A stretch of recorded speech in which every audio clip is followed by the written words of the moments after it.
2021 is officially Rochester's most violent year to date. Today, 3 more people were killed, bringing this year's homicide total to 71. The latest homicide, a man shot on St. Paul Street near the RTS Transit Center earlier this afternoon. He died just hours ago.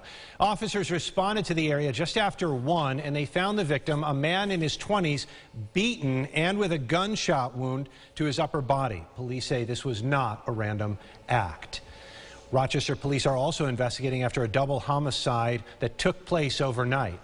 That's right. It's a violent trend that has police very concerned. Officers broke down the numbers today, and Alex Love was there. He joins us live on Chestnut Street at the scene of that double fatal shooting from overnight. Alex? It really makes you wonder, Katrina, will this trend in shootings ever stop? And how many more lives have to be lost between the double homicide at 35 Chestnut Street and then another homicide outside the RTS stop on St. Paul? Rochester, sitting at 71 homicides so far this year, is a higher crime rate than certain major cities. It's become a common sight for many this year in Rochester to see caution tape and emergency vehicles blocking off their street, but still leads to a different family heartbroken learning their relative was murdered. Police wonder if it will ever end. We want the community to stand up, stand beside us, and the community has to get fed up with this. And the way they can do that, or one of the ways they can do that, is continue to feed us information.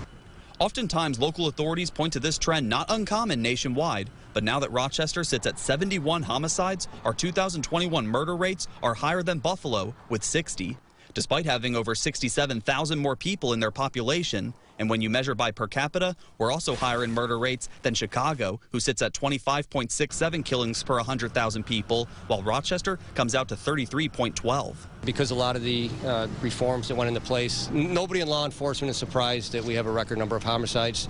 And, you can just check the tapes, and we've all predicted this, a year and a half ago.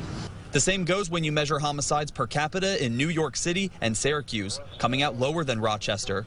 Captain Umbrino argued bail reform laws must be changed to keep violent offenders from easily returning to the streets. We've provided a list of dozens of people who have gotten out of jail and been rearrested. For anybody to say that bail reform or any of the other reforms don't play a part, I think that's irresponsible on their part, and I'd like to know what data they have to support that.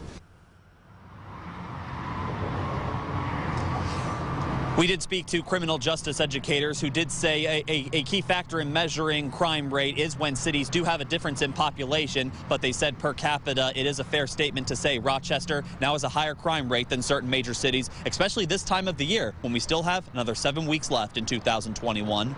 Live in Rochester, Alex Love, News 8.